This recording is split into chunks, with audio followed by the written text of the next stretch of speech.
Islamabad, Pakistan. Thousands of Pakistani police officers in riot gear fired tear gas and rubber bullets on Saturday as they tried to clear out supporters of a firebrand cleric who have paralyzed the Pakistani capital for weeks with a protest on a main highway. At least 200 people, including dozens of police officers and paramilitary troops, were injured in the violent confrontation, the authorities said. At least 150 protesters were arrested. The protests spread to other cities in response to the confrontation in Islamabad, where supporters of the cleric, Khadim Hussain Rizvi, have been camped at the Faizabad interchange, blocking the main road from Rawalpindi. Late Saturday evening, officials in Islamabad requested the help of the army to control the law and order situation in the capital, according to the Ministry of Interior. The ministry said that the military authorities would determine the number of troops to be deployed. Mr. Rizvi, who leads the Tehreek-e-Labbaik Pakistan party, is demanding the resignation of Pakistan's law minister, Zahid Hamid, over a change to electoral laws that amended the wording of an oath sworn by lawmakers. The move was quickly reversed, but his supporters had denounced the initial change as blasphemy, a highly combustible issue in Pakistan, and one that has repeatedly led to acts of violence.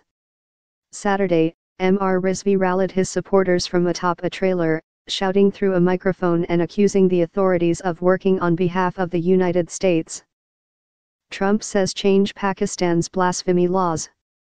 Are you acting on his orders? He asked the police.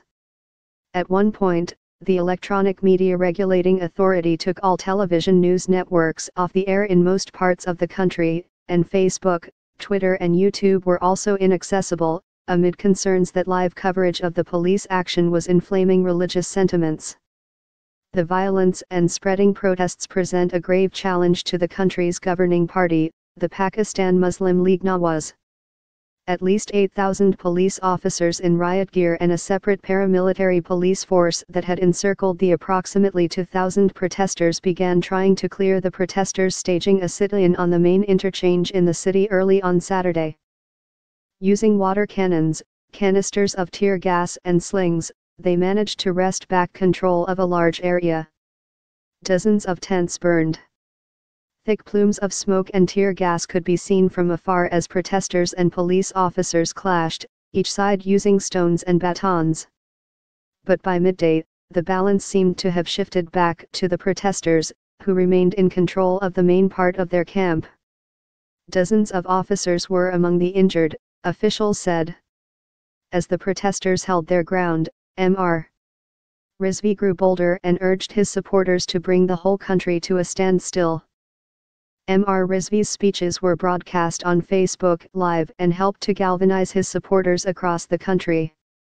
By Saturday evening, officials said the operation against the protesters in Islamabad had been suspended, and they denied that a police officer had died during the clashes, after local and foreign reports had published news of the death, attributing it to a police spokesman.